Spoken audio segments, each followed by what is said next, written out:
Hello guys, welcome welcome welcome back ji. हम question पे लगे हुए थे, सिर्फ 2 मिनट की ब्रेक लिए। मेरे पास टाइम नहीं है, मेरे को पढ़ाना है। देखिए, आप लोग ना मुझे चाहे वीडियोस देखिए, क्रिटिसाइज कर देना, पर मैं बार बार एक चीज बोलूंगा, मैं अकाउंट्स इज माय पैशन। मैंने ना एक चीज स्टार्ट कर रहा हूं, हम हैं अकाउंट्स वाले, तो प्लीज इस पे अपना फोकस रखो। मेरे को एक मूवमेंट चाहिए जिस दिन आप लोगों का आईएससी अकाउंट्स का रिजल्ट आएगा और आप लोग मुझे कमेंट करेंगे ना, आई गॉट 95, आई गॉट 98। दो इस मूवमेंट के लिए मैं सिर्फ मेहनत कर रहा हूं बार बार। आप लोग मुझे अगर डिसलाइक करना चाहते हैं, कुछ भी मेरे में कमी आती है, तो प्लीज आप लोग मुझे कमेंट में लिखिए कि सर आप ये गलत पढ़ा रहे हो, आप ये नहीं पढ़ा रहे हो, आप ऐसा है वैसा है, लिखो मुझे प्लीज। बट मैं सिंसियरली आपसे हाथ जोड़ के रिक्वेस्ट है कि मैं बहुत मेहनत कर रहा हूं आप लोगों को अकाउंट्स पढ़ाने में। प्लीज मेरे साथ पढ़िए और मुझे सपोर्ट कीजिए। Thank you very much. आइए क्वेश्चन में चलते हैं बैक। हमने तुरंत पिछले पार्ट में भी 5 मिनट पहले सिर्फ किया था, हमारा 3 पार्ट सॉल्व किए। नेट प्रॉफिट बिफोर टैक्स वाला, how many bonus shares issue वाला, और cash flow from operating activities. हम अगले पार्ट पे आते हैं, state the amount of inflow outflow of cash from investing activities. चलिए ठीक है, देखते हैं। हमें बोला है इनफ्लो आउटफ्लो बताना है cash flow from investing activities से। थोड़ा सा इसको कम कर लेते हैं, ठीक है। कैश फ्लो फ्रॉम इन्वेस्टिंग, ठीक है जी। कैश फ्लो फ्रॉम इन्वेस्टिंग से निकालना है हमको। अब हम देखते हैं हमारा इन्वेस्टिंग में क्या क्या आएगा। देखिए, इन्वेस्टिंग का मतलब जहां पे भी मैंने कोई नॉन करेंट एसेट्स खरीदे होंगे, फिर से बता रहा हूं, इन्वेस्टिंग मतलब जहां पे भी मैंने कोई नॉन करेंट एसेट्स खरीदे होंगे, तो वहां से मेरा कितना इनफ्लो आउटफ्लो हुआ होगा। नॉन करेंट एसेट्स खरीदे होंगे, कितना इनफ्लो आउटफ्लो हुआ होगा, ध्यान से देखिएगा। मेरे को ना एक एडजस्टमेंट है, purchased machinery for 6 lakh, payment made to vendor by issuing 50,000 equity shares of rupees 10 each at par at balance by check। मैंने ना एक 6 लाख रुपए की मशीनरी खरीदी। मैंने क्या बोला, investing activity non current assets देखो, बस investing activity non current assets देखो।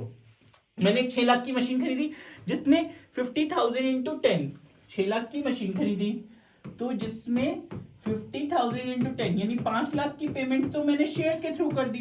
तो इसका मतलब मेरा आउटफ्लो कितना हुआ, आउटफ्लो तो बस मेरा 1 लाख हुआ ना, आउटफ्लो मेरा 1 लाख हुआ। इसको सोचते हैं, चलिए आउटफ्लो मेरा 1 लाख हुआ, तो यहां आ जाएगा परचेज ऑफ मशीनरी 1 लाख का आउटफ्लो, ठीक है, वेरी गुड। आगे आते हैं। अब आपको याद है, अभी इसी क्वेश्चन में अमर टैक्स वाले हैं, अमर टैक्स वाले, ठीक है, अमर टैक्स वाले। मेरी इन्वेस्टमेंट इनके पास मैंने 1 लाख की करी हुई थी, तो जिससे ना इन्होंने मुझे 10% डिविडेंड दिया था। कभी भी आपको इन्वेस्टिंग में आपको इन्वेस्टमेंट कहीं पे भी करो, आपको वहां से डिविडेंड मिले तो आपके लिए इनफ्लो होगा ना, आपके लिए इनफ्लो होगा। तो आपके पास क्या आ गया, इन्वेस्टमेंट पे आपको क्या मिला था, डिविडेंड मिला था, ठीक है। तो अब आ गए डिविडेंड ऑन इन्वेस्टमेंट्स, ठीक है जी। तो हमें मिला था 10,000 का, तो ये मेरा इनफ्लो हो गया, ठीक है। तो इसका मतलब मेरा आउटफ्लो कितना हुआ, 90 का नेट आउटफ्लो। तो इसको क्या लिखेंगे, cash used in investing activities. चलिए ठीक है, परफेक्ट। हमारे पास इसका भी आंसर आ गया, वेरी गुड। मेरा ऑपरेटिंग एक्टिविटीज का भी आंसर आ गया था मेरे पास। अब मैं इसका भी लिख लेता हूं 90,000, ठीक है। इसको थोड़ा सा कर लेते हैं कम, ठीक है, 90,000 इसका भी आ गया। अगला मुझे पूछा है state the amount of inflow outflow of cash from financing activities. अब मुझे निकालना है inflow outflow of cash financing activities का। कैश फ्लो फ्रॉम फाइनेंसिंग, ठीक है, पर्टिकुलर रुपी, ठीक है। अब फाइनेंसिंग एक्टिविटीज का कैसे निकालते हैं, चलिए देखते हैं। फाइनेंसिंग में मेरे पास कहां कहां से पैसा आया और कहां से गया। देखिए, मैंने जब शेयर्स इशू करे, तो शेयर्स इशू करके तो मेरे पास पैसे आए नहीं, पहला पॉइंट देख रहे हैं। शेयर्स इशू करके तो मेरे पास पैसे आए नहीं, तो ठीक है। अब सिक्योरिटीज प्रीमियम था, सिक्योरिटीज प्रीमियम पे मेरा कैपिटलाइज हो गया, पर सिक्योरिटीज प्रीमियम के टाइम पे आप लोगों को याद होगा मैंने अंडरराइटिंग कमीशन पे करी है ना 25,000 की। देखिए, कोई भी फाइनेंशियल नेचर की चीज, फाइनेंसिंग एक्टिविटी फाइनेंशियल नेचर की चीज से जब मेरे पास इनफ्लो आउटफ्लो होता है, ठीक है, तो उसको मेरे को यहां डालना है। तो अंडरराइटिंग कमीशन, अंडरराइटिंग कमीशन पे करी थी मैंने, पेड, तो मेरा आउटफ्लो था, आउटफ्लो कितना था 25 5,000 का, ठीक है। उसके बाद मेरी मतलब डिविडेंड वाला बनिए 50,000 का प्रपोज डिविडेंड। डिविडेंड्स कभी भी हम पे करते हैं, ऊपर हमने कैलकुलेट किया था नेट प्रॉफिट वगैरह करने के लिए, अब यहाँ पे एक्चुअली जब हम पे कर रहे हैं तो हमारा आउटफ्लो है, तो अब यहाँ आएगा हमारा प्रपोज्ड डिविडेंड पेड। आप लोगों को याद होगा ना, जब हमने प्रपोज डिविडेंड पेड किया है तो 50,000, ठीक है, ये भी आउटफ्लो हो गया। इंटरिम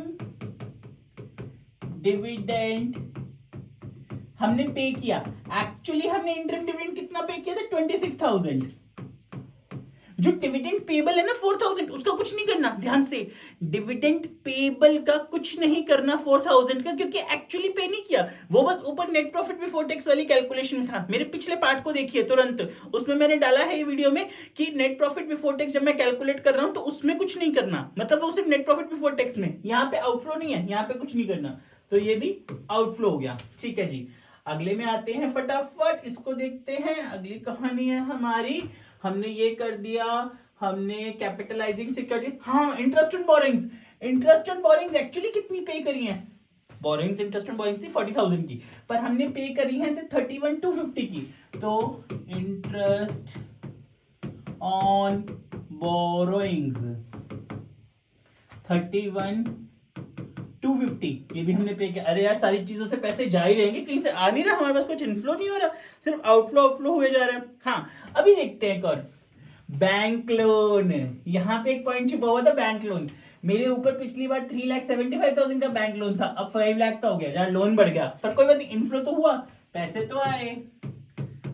कैश फ्लो स्टेटमेंट किस बेसिस पे चलता है, इनफ्लो आउटफ्लो, पैसा आ रहा है इनफ्लो, जा रहा है आउटफ्लो। बैंक लोन 3,75,000, 1,25,000 का बैंक लोन मेरे को आया।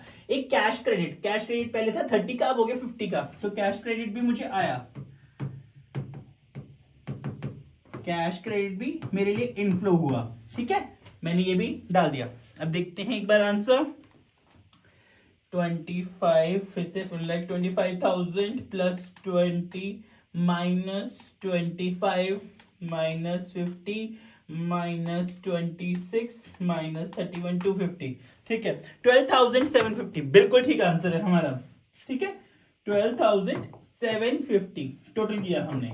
चलिए ले लेते हैं 12,750, cash flow from financing activity. बस आपने देखना है फाइनेंसिंग में कहां से पैसा आ रहा है, कहां से जा रहा है,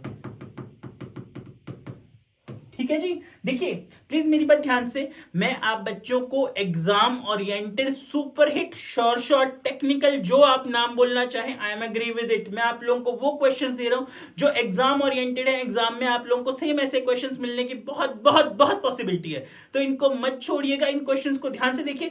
जिस दिन आप अपना पेपर देख के आएंगे प्लीज मुझे बताइएगा कि आप लोगों के पेपर कैसे गए हैं। यहां देखते हैं अगला क्वेश्चन में हमारा पॉइंट, स्टेट विद रीजन। अगला देखते हैं, dividend amounting to 80,000 for the year 2023 or 24 was proposed. State with reason the disclosure or not disclosure of this proposed dividend in the cash flow statement for the year 23-24. देखिए एक छोटी सी चीज बताता हूँ, no effect, हमें ना propose dividend का इस बार कैश फ्लो स्टेटमेंट में कोई इफेक्ट नहीं देना होता, क्योंकि वो हमने प्रपोज किया है जो अगले बार जाके हम पेमेंट करेंगे, अगले साल पे करेंगे, तो ये हमारे करंट ईयर के लिए ना इनफ्लो होता है ना आउटफ्लो होता है, तो इसका आंसर है सिंपल सी चीज, नो इफेक्ट। कभी भी ऐसे आ जाए आपने कोई प्रपोज डिविडेंड है पर उसका इफेक्ट कब पड़ेगा, जब एक्चुअली पे होगा। हमारा कैश फ्लो स्टेटमेंट किस लॉजिक पे चलता है, इनफ्लो आउटफ्लो। अगर इनफ्लो आ रहा है पैसे आ रहे हैं नॉर्मल लिख दीजिए, अगर आउटफ्लो हो रहा है पैसे जा रहे हैं ब्रैकेट में लिख दीजिए। आप मेरी वीडियोस को बार बार देखिए, मैं ये टेक्निकल चैलेंज सीरीज बना रहा हूं, क्वेश्चंस बना रहा हूं, ये आपको बहुत बहुत हेल्प करेंगे एग्जाम में। Thank you very much, thank you ji.